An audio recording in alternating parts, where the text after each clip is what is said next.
Hello and welcome to the Mainly Eminem podcast in association with ePro. On today's show, we are going to be discussing a lot of diss tracks. Yes, for those that may not know, Eminem has been involved in quite a lot of feuds throughout his career, predominantly in the late 1990s and early 2000s. So we're going to dissect a couple of the tracks, talk about some of the beefs, how they sort of came about, and at the end of it we'll maybe go in a little bit in depth to choose our favourite diss tracks from Eminem's long discography. So joining me today is my usual hosts, Blake and Ross. Good evening, gents. How are we today? Yeah, not bad, thank you, mate. Not bad. So what first thing to do is we'll start off with the sort of diss tracks involving Benzino. So for a bit of context for people, Benzino was in charge at the time of the Source magazine, or he was co-founder. And if I'm right in saying, guys, there was a little bit of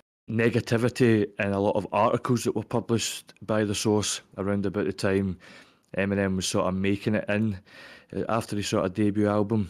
Yeah, it was kind of like a ranking system, wasn't it? The Source magazine had a microphone ranking system for albums, and it got to a point where, like, it used to be if you had more than 4 mics, the album was really, really, really good. But it got to a point where 4 was kind of nothing, and they couldn't even give like Eminem and kind of anybody associated to Eminem a decent ranking. Not that he was like sort of publicized it, but it was then when I think Ja Rule or a group Benzino or a group Benzino was involved with released an album, and they gave it, I think, 5 mics. And it was like the nepotism was just ridiculous. So I think that's when he started speaking out about it. 50 Cent spoke out about it, etc. So that's my understanding of how it kind of stemmed and started.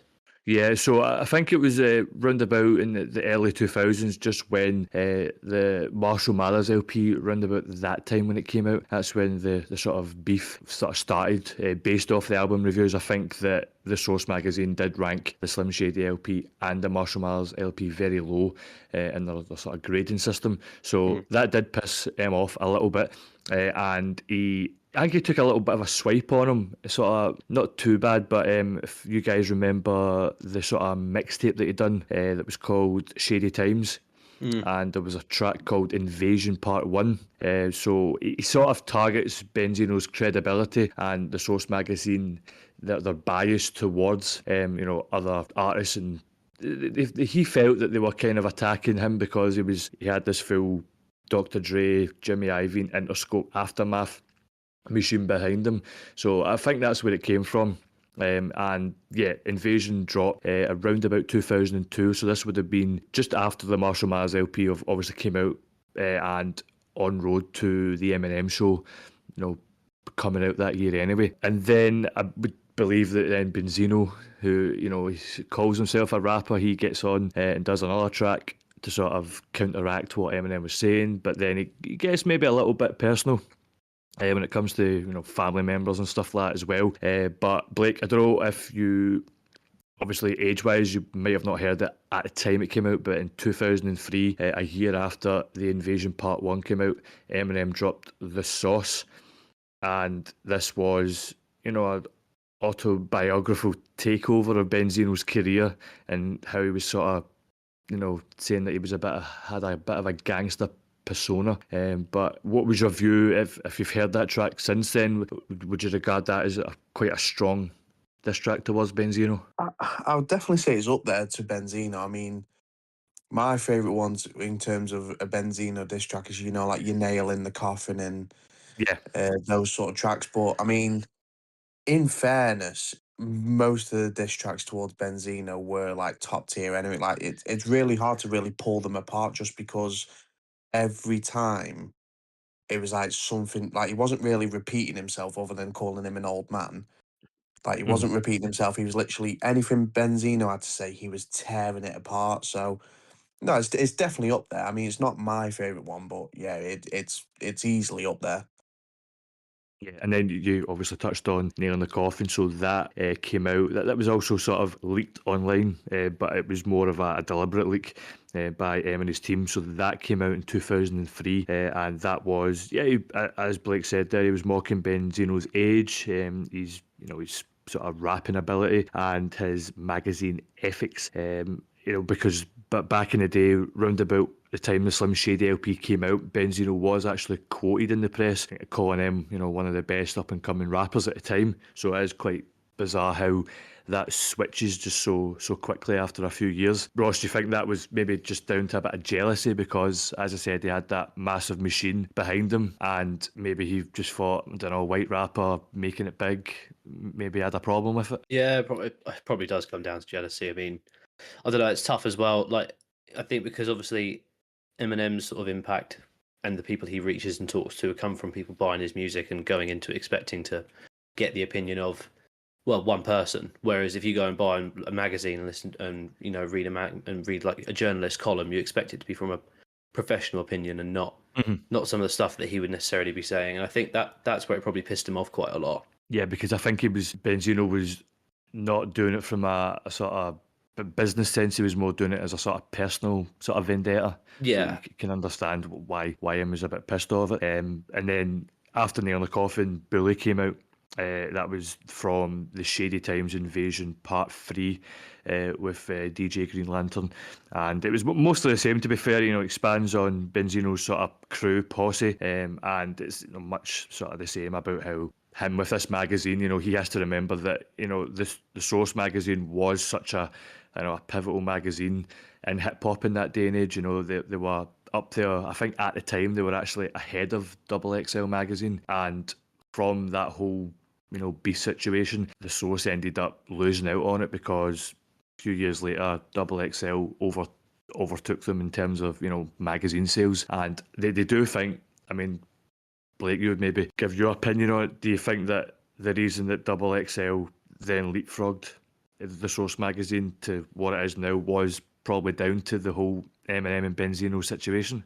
I would say so, because obviously there was a lot of, well, it was easily to discredit the Source magazine after all that point, like he's slating Eminem, but then he's up 50 Cent's ass, and then anything they were writing, it just came from a place of more hatred than it was actual, like Ross said, coming from a professional opinion, this is why we didn't like it, or could have done this better, but this is what he did dead well. So it wasn't a case of that, whereas XXL, they might, like, I've seen, I can't remember where the interview was, but it was one of the executive writers at the time. He was going on saying, that there was things that we did wrong when it came to Eminem, and luckily we were able to sort that. And I think they just became more credible in terms of they were actually writing from a professional standpoint, just keeping everything on level grounds, and not so much a case of Eminem's great, Eminem's trash. It's a case of this is the project he's on, this is the viewpoint of it. And it was just level after that point. Obviously, Eminem had his shit with him, but then that was it. It was done. Yeah. And then, well, I think just before, it obviously sorted itself out. If I'm right in saying, Ross, it was the Source magazine that leaked the Foolish Pride track, where it had Eminem saying sort of derogatory terms about, females. I'm pretty sure. Yeah, I know there was some drama about some tape from when he was up and coming or something like that, but I don't know. It seemed a little bit like, again, you're meant to be a professional body, a bit like XXL. If XXL had someone come out and do something like that, they'd probably sack them because they don't want they don't want to be seen condoning that kind of behaviour. But the Source kind of piggybacked off the beef between Eminem and the Source quite a bit. It filled Benzino's pockets for a while, and I think that's partly why it ended up dying off, because it was reliant on that for so long. Whereas other magazines know to stay out of it. I think that's probably the gist of it for me. Yeah, no, I would agree with that. Like, if you're a independent, supposedly neutral magazine, it's to pick and choose sides and stuff like that. It won't look good for you in the future, and is what looks like it is now. XXL are streets ahead. I think the Source magazine still operates at a sort of low level, but I think it's really just online these days. I don't think they produce that many magazines. So that, ladies and gents, was the sort of Benzino Source magazine beef that sort of originated in the late 90s, early 2000s. And then throughout, don't want to divulge too much into it, but Benzino ever since then has probably been a little bit pissed off, and he's still every now and then dropping little bits on Twitter or Instagram or whatever, but you know, that was how it really all transpired and how it originated back in the day.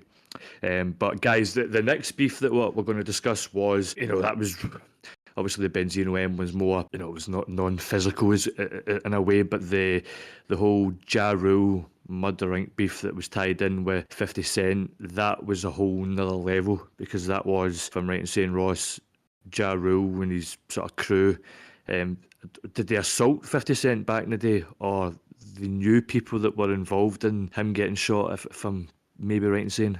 I think I thought I read something like that, but I also read that they were potentially the kind of people that might take credit for something that, you know, they didn't necessarily do, because the people willing aren't ready to actually take credit for it. But I do know it did obviously get physical, and there were executive warnings from both labels to say this needs to slow down, because, you know, people are being seen with weapons now, and well, not necessarily being seen with, but that's the next step it's going to take. People are going to actually get shot and get killed over this sort of stuff. So, you know, it could rub off onto the public, and it's not the message they want to send. They were told obviously to stay out of it, and it just didn't. It couldn't escalate anymore after that, really. To be honest. Yeah, because that's what sort of said in like Toy Soldiers, Blake, that they, you know, Shady Aftermath, Interscope basically inherited 50 Cent's beef with Murder Inc. They think they knew it was sort of bubbling in the background, but you know, when they signed 50 to the label, once again there was probably a bit of jealousy about it as well, because they probably thought 50 was finished at that point, after, you know, getting dropped from his previous record label after the whole shooting scenario. So do you think that M and Dre knew that this was potentially going to happen once they signed 50 Cent? I would say so, because, I mean, like they've said from day one, obviously they signed him, well, because of his ability, you know, everything like that. He was a like Eminem's always said, he's like 50's the best thing he's ever heard come out. But, you know, it's a case of, you know, that they're going to back the boy, because that at the time it was seen as, I'm sure I've heard people say that at the time it was seen as a bit of a risk putting that much time and effort into 50 Cent. But, you know, obviously going back to when you mentioned like Toy Soldiers, you know, they inherited all this beef. You know, they've got each other's backs. They're saying fucking heinous shit back and forth. Because obviously, you got to remember, Eminem used to enjoy Ja Rule Yep. to a point, obviously, and then Ja Rule mentioned, hey, you know, so on and so forth. And that's when it escalated. But Eminem used to like Ja Rule, and he's been on record saying that. So, you know, the fact that they had to go to different places wearing bulletproof vests, they had to, you know, have security 24/7. And then, unfortunately, the events which depicted in the video ended up happening, not for the same beef, but that's how serious it got. It got to the point where someone would have died, you know, and don't get me wrong, like 50 could have held his own easily, but the fact that Eminem was prepared to take that beef on, Yeah. and it got to a level, like Eminem said, it should never have got at, and thankfully he just went, you know what, enough's enough now, fucking, I'm done, so. Yeah, because I think I remember Jay-Z in an interview years ago saying when he met him to record, you know, or do Renegade, they met him in the studio and he went up to sort of give him a hug, and he could feel that M had a bulletproof vest underneath his t-shirt, and even Jay-Z was like, holy shit, like you're involved in some sort of wild shit. So it just tells you that back then, you know, it was quite a sort of dodgy time. Am I right in saying that not every award show, but there were some award shows Eminem and his team weren't allowed to go to, and then there was other award shows Ja Rule and his team weren't allowed to go to? Yeah, so I think from memory, the big ones, so just say your MTV awards, your Grammys, etc., because this all Interscope, Aftermath, they were so strong and they were selling so much records in that time, they didn't want any drama, so they managed to, however they done it back then, was to block Murder Inc. and Ja Rule's appearances from coming on the show. They didn't want them, if M and 50 were coming on to perform, you know, a song, that award ceremony, they didn't want Ja Rule and his sort of crew being there as well. So Ja Rule did say that in the sort of early part of it, when it was quite fierce, they were sort of, you know, maybe not banned from the award shows, but they were sort of just told, you know, we don't want any issues, so we don't want you to come. And I think it happened the other way about when there was maybe the BET Awards, where Ja Rule and his team were probably quite good with BET and they didn't want to get involved, so then M50 and that maybe had to take a sort of year out for going to these shows. But it just tells you how crazy it was back in the day. You know, it was real at one point and it could have been pretty bad. But we'll discuss some of the tracks that M and 50 done just briefly. So, you know, we've got Haley's Revenge, which was obviously from what Ja Rule had said about his daughter a few months before. Hail Mary came out as well. That was a remix with 50 Cent and Busta Rhymes over a Tupac beat. And then you had Bump Heads, that was also on one of the Shady Records mixtape that was featuring 50 Cent, Tony Yayo and Lloyd Banks. Then you've got Go to Sleep, which was from the movie with Jet Li and DMX, Cradle to the Grave, and that was a sort of track for the official soundtrack as well. And then latterly there was another track called The Conspiracy, which was a freestyle from DJ Green Lantern's mixtape as well, where, you know, they're just sort of going back and forth and basically slaughtering Ja Rule. So yeah, that was that. It's obviously cooled down a lot since then. You know, I think Ja and 50 have the occasional little tiff on Instagram these days, but thankfully nothing is sort of scrutinised or crazy as back in the day sort of thing.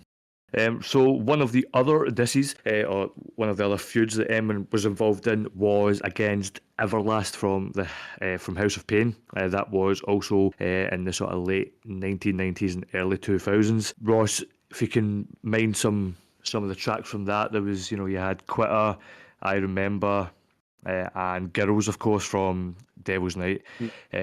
What was your view on listening to them? Obviously, a lot after that all happened. Were they quite enjoyable sort of tracks, particularly the one from Devil's Night? They were, because obviously, bearing in mind I'm born in '98, so by the time I started like growing up and having access to like the internet properly to be able to do like a deep dive, girls didn't necessarily sit right with me straight away because I couldn't get my head around the sort of like the hook a little bit. But as now I've gotten older, definitely understand how sort of like, I guess, addressing it was. I don't know if that's the right word to do, but you know, he was very honest, very straight up about the whole situation from his point of view, and that was the first time I'd sort of really heard that when I was like, you know, 15, 16 years old, getting a chance to deep dive on these tracks. But the other one that does sit up there is Quitter, because that's really catchy for me as well. And that was, I remember back in the old Sony Ericsson days when you used to Bluetooth each other's songs. That was that's the cool, sort of, kind of cool memory I get from it. But yeah, that would, to be honest, this beef in particular, I'm not entirely educated on. I do have some understanding of it generally, but I didn't really do the deep dive or get into it as much as I did with some of his others like Benzino, etc., and Ja Rule. But yeah, I do understand obviously the general premise of it. Yeah, out of all the beefs though, it is the silliest one. Yeah, let's be honest. Yeah, that's my take on it as well. To be quite, I don't know how, obviously, if it's even mentioned or regarded today, but yeah, it was more of a sort of laid back sort of beef in its way. I think once again, M was sort of slagging, you know, Everlast sort of age and stuff like that as well. But yeah, I don't think too much came of it. You know, there was a couple of tracks that surfaced back then, but I do remember Everlast was on Shade 45 just a few years ago. And he basically says that, you know, M's one of the best to ever do it, you know, got a lot of respect from him. I think it was something quite as petty as the two of them were walking down like a red carpet or something, and it was backstage at a concert. Was it backstage? Eminem was going to perform, but obviously at that time, he's going to perform. He's the biggest name like in music at that time, and Everlast tried saying, "Oh, good luck out there" or something like that, and Eminem just walked past him. Didn't even clock right. He was there. Walked straight past him. Yeah, so it was just sort of basically getting blanked, and then sort of going from that. But yeah, as I said, he's the two of them are fine with it now. Everlast was praising them recently as well, so we're all good with that. But yeah, for those that are interested in some of the tracks, look out for Quitter, I Remember. We've also got Girls that is on D12's Devil's Night album as well. So yeah, if you've not heard of any of those tracks, definitely worth a little deep dive. Right, one of the other disses in recent memory was the Mariah Carey and Nick Cannon feud back in the sort of relapse era that was all sort of stemmed from Bagpipes from Baghdad from the album in 2009. And then Mariah Carey actually replied, and she released, I'm going to be honest now, if Em's listening, sorry, but it's quite a catchy song. As Mariah Carey's obsessed. Would anyone agree? See, yeah, it is, but it's quite funny that for me in the whole diss, how highly it gets regarded, considering it's not made up of a lot of words. But again, that's pop music, isn't it? So yeah. But yeah, Catchy it was hook. catchy, and I didn't actually know until I got older that was about Eminem. Until, like I said, I got access to the internet. I do remember growing up and hearing this song quite frequently on like Now collection albums. That's right.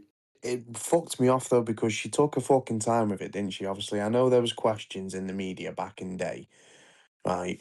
But Eminem's on stage, 2003, 2004, and he's playing voice notes.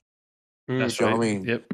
And then, yeah, granted, obviously, I know Eminem did, Bagpipes from Baghdad, but then she makes that song. But it's like you'd have done something back then when he's literally playing voice notes on stage. Yeah, and then even the track Superman off the Eminem show, think you're Mariah, fly through twice. So even back then, 2002, he was telling people that she was flying over to see him as well. So just quite funny how it did sort of die down a little bit and then was rekindled in 2009. What's your thoughts on the track The Warning? Has that got to be up there with one of the most scathing attacks on someone before? He was also embarrassing himself as well, I suppose. Yeah, I think that's the right word for me is vulgar. Mm. Like it is. He uses some pretty strong language against her. Yeah, Which I have. some people would take really a strong offense to the certain word he uses. So it does sit up there probably the most vulgar, but again, this one I found was quite one-sided because if she releases a song and a music video where she just dresses up as him and he comes out with something like this, she's not really going to have any other rappers that are going to run to her defense, really, is she? No. And he only has to do it once for everyone to keep talking about it, which is kind of the case now. Even people still constantly pick sides on this debate on X or Twitter, whatever you want to call it. I see it all the time. Yeah. Blake, what was your view on Listen to the Warning? Mate, don't, because every time someone mentions The Warning, or like literally he's there like the line before, and then he says, if I'm dissing you, I'm dissing me. Oh, mate, don't, because don't get me wrong, like it is a fucking mint track, and like granted, it's only Mariah Carey, it wasn't mega, but fucking like imagine jumping on the track, millions and millions of people. Yeah, I nutted on his stomach, and what? Who cares? But if I'm embarrassing me, I'm embarrassing you. Honestly, it fetches a tear to me. I fucking piss myself every time I hear it. Following that track that came out, there was, you'd be surprised to hear that there was no reply from Mariah Carey, and since then, everything seems to have calmed down on that matter anyway. But that was more of a sort of funny diss as well. It wasn't sort of as big as obviously the Ja Rule or Benzino one, but that we thought we would touch on that. Just finally on that little section, guys, Nick Cannon ever since then has been trying to sort of throw shots at M, but M doesn't really respond to Nick Cannon, does he? No. And I think I'm right in saying, I don't know if it still is, but not long ago where I think he released like maybe 3 or 4 diss tracks in quite a short succession towards Eminem with a bunch of other rappers.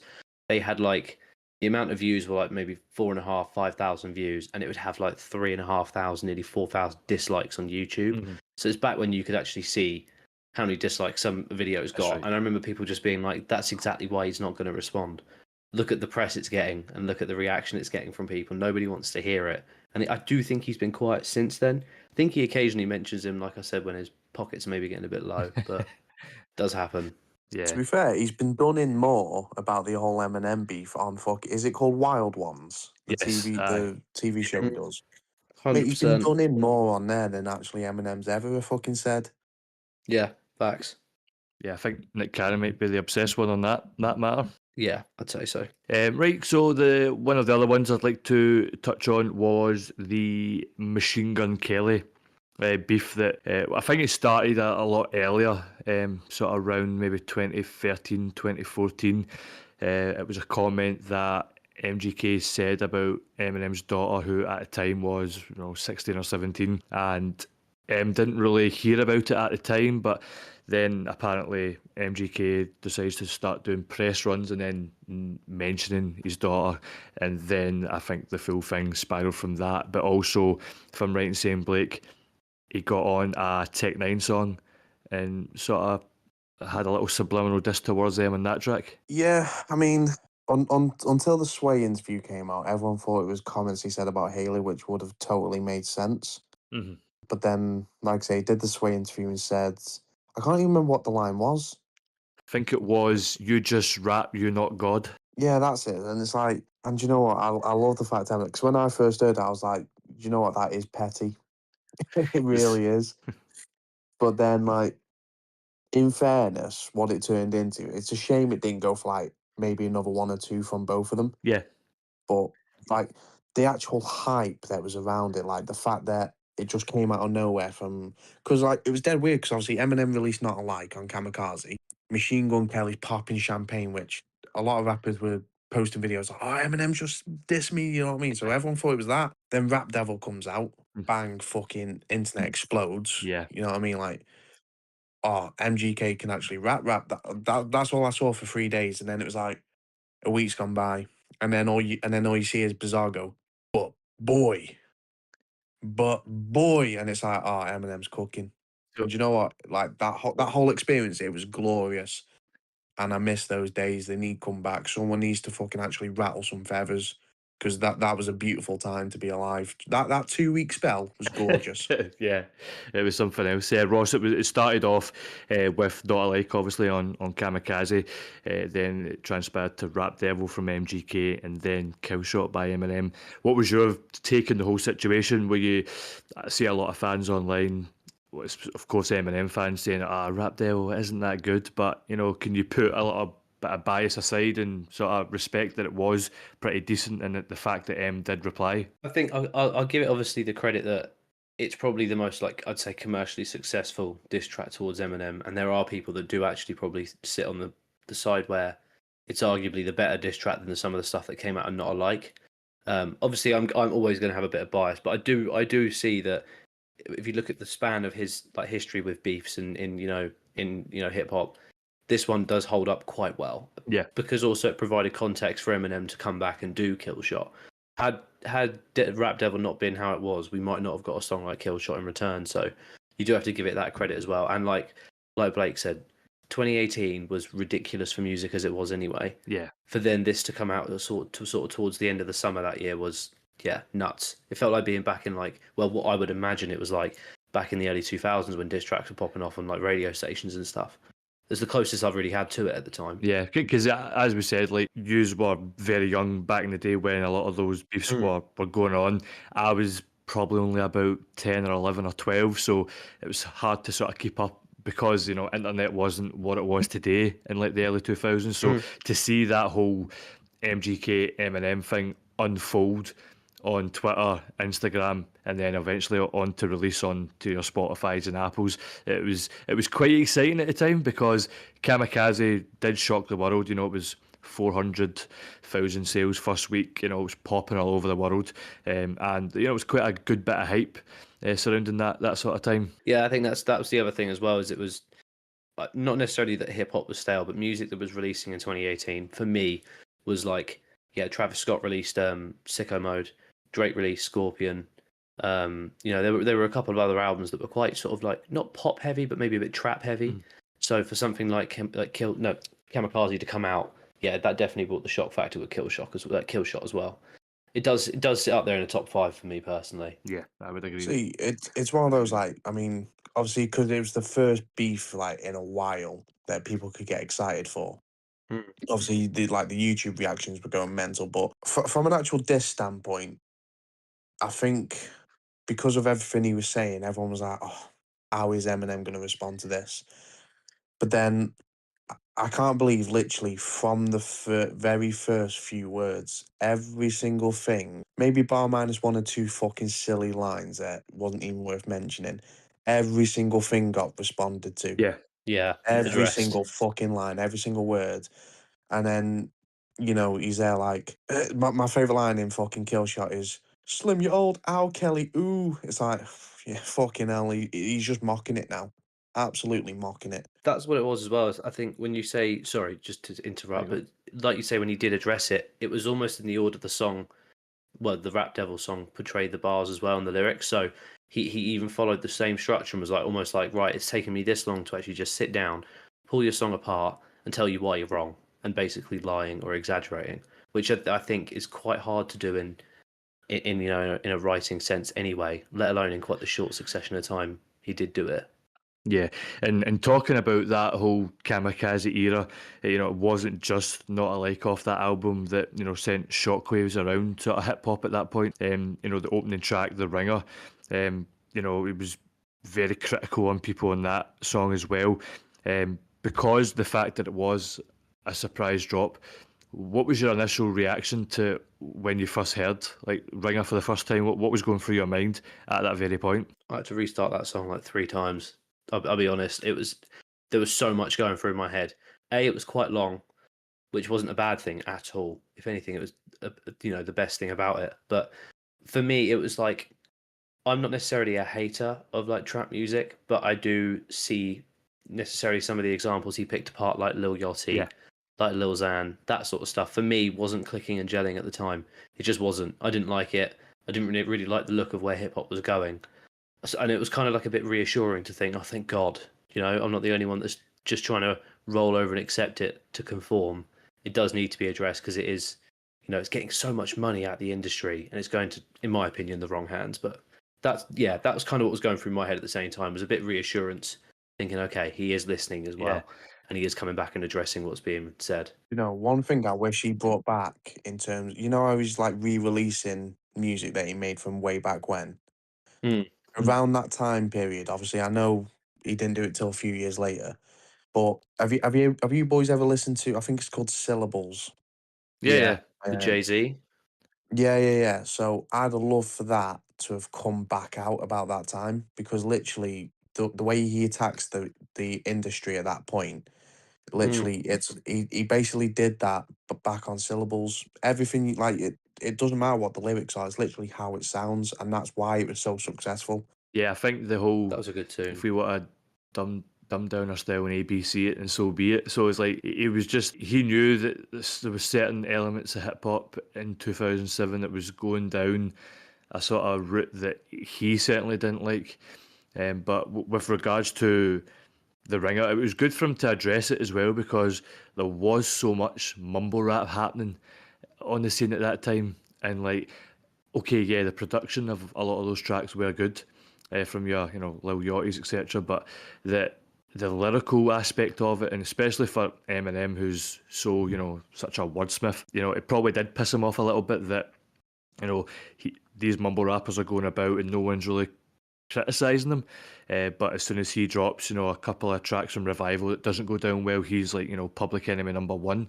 So I'm sort of pleased that he did address it because, that we've obviously discussed that a lot, but the hate that Revival got was certainly such an overreaction. Wouldn't you agree? Yeah, and I think, like you said, obviously the bitterness. Some people would say the bitterness anyway that comes out in Kamikaze can be a bit stale, but it must be really frustrating because I know certainly over here in the UK anyway, around the time of 2018, I would say music was good because the production was quite heavy, but that there were artists that still shone through. For example, like Denzel Curry, he released Taboo that year, which is one of my favorite albums he's ever done.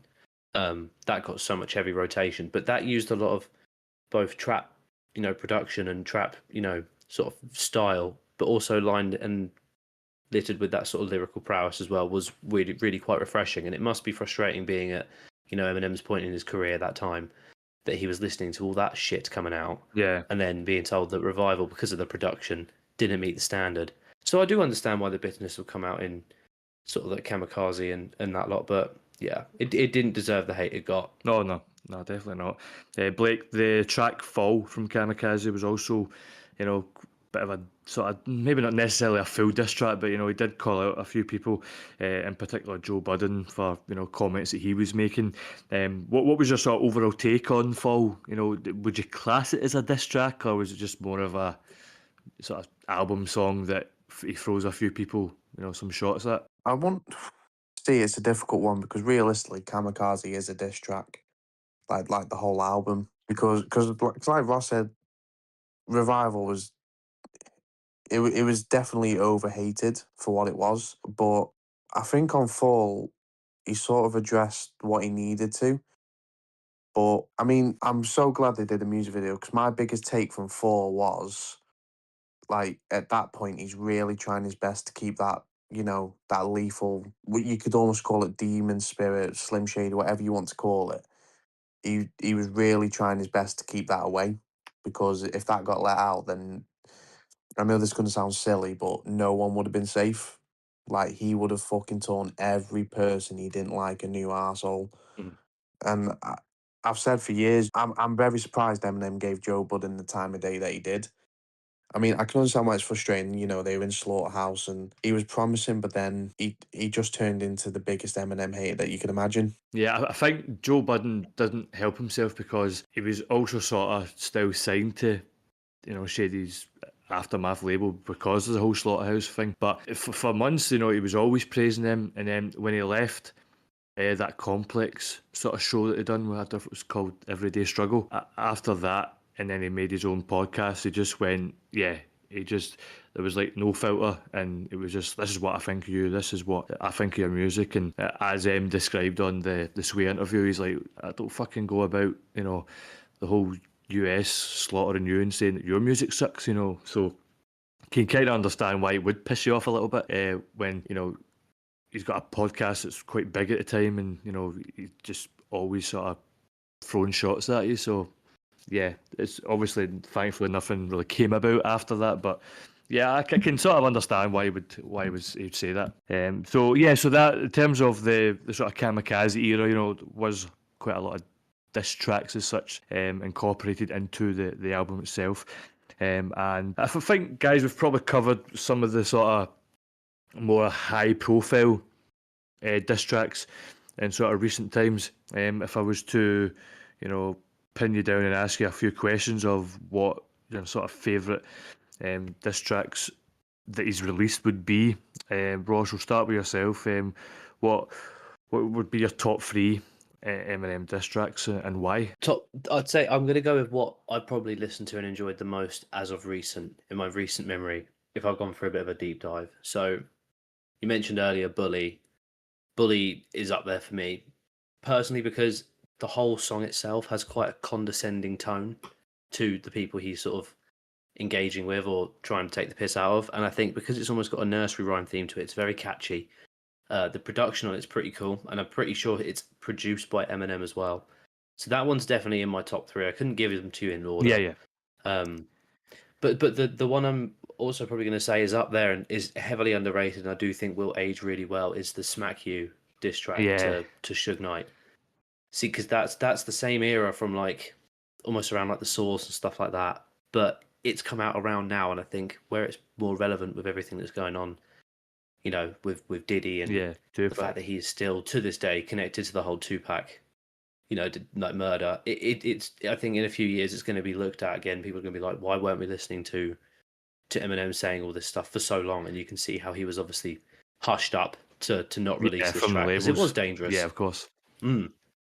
But that's probably sitting at number 2, and then number 3 is a hard one.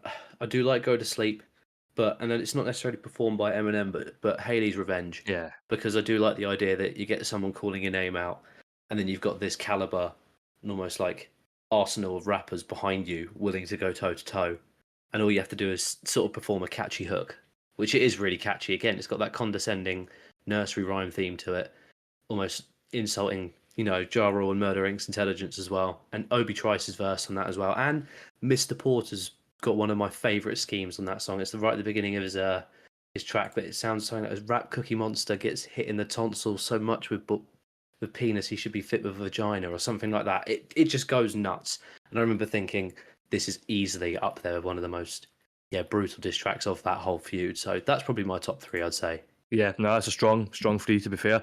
Blake, what about yourself? What's your top 3? Well, purely because it's the first Eminem song I ever had the grace of listening to.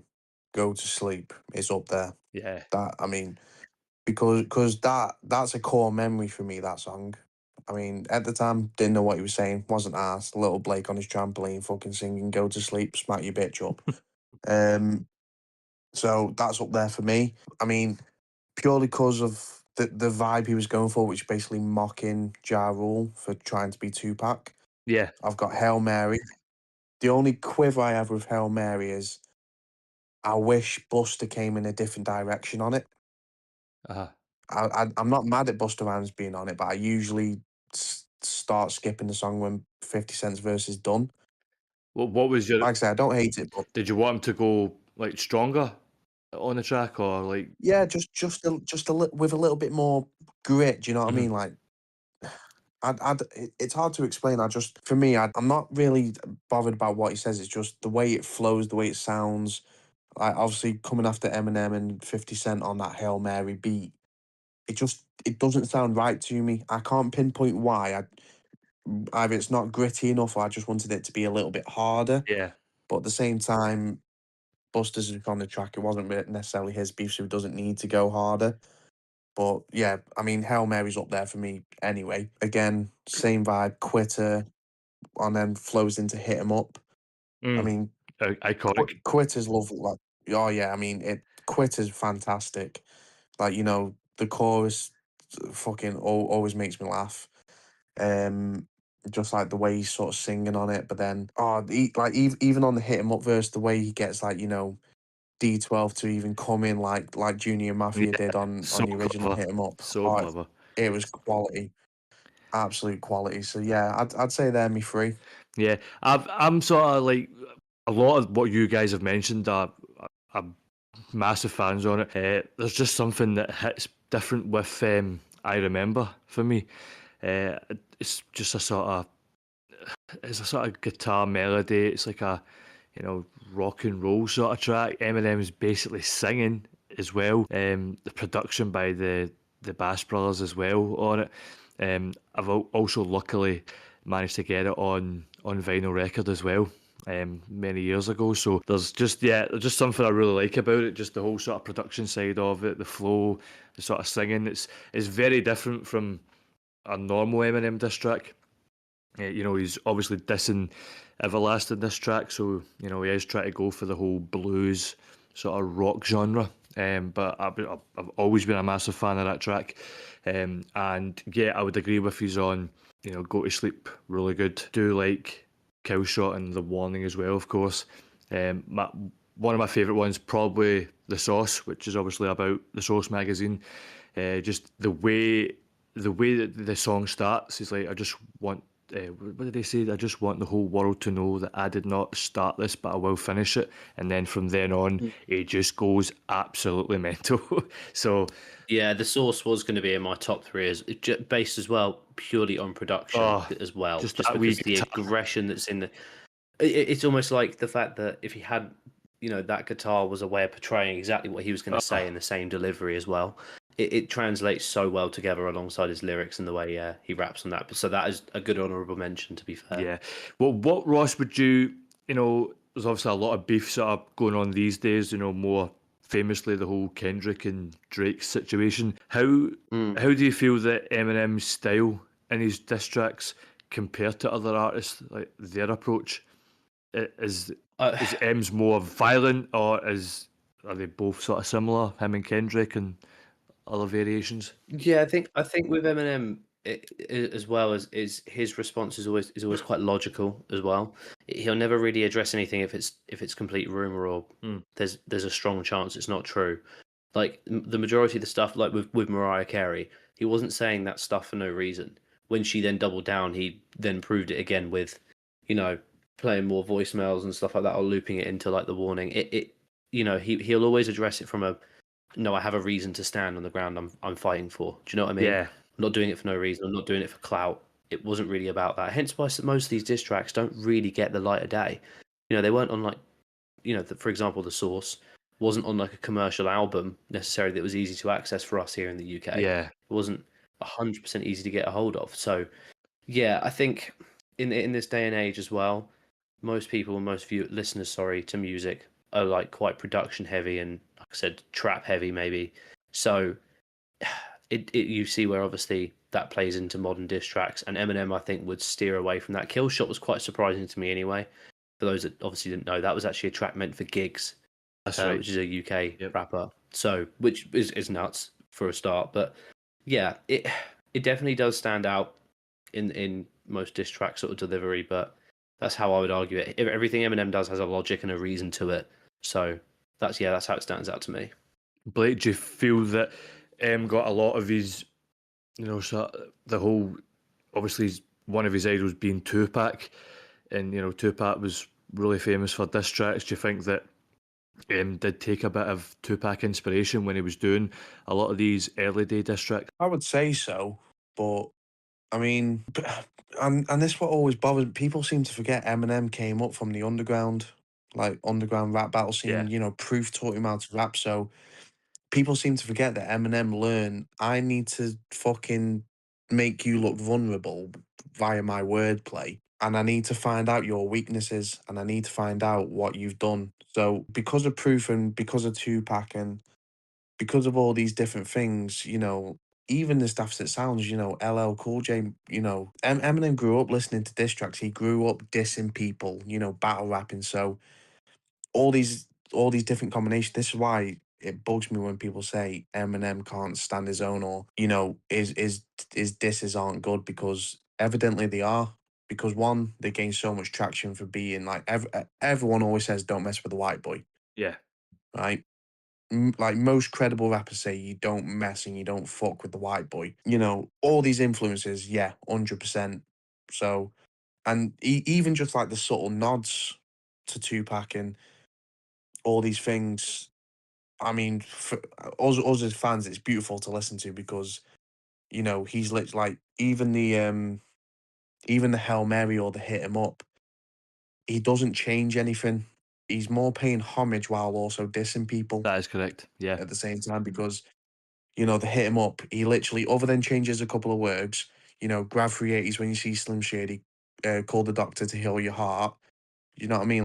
yeah. So we've obviously brushed on all the sort of main beefs over the years with them.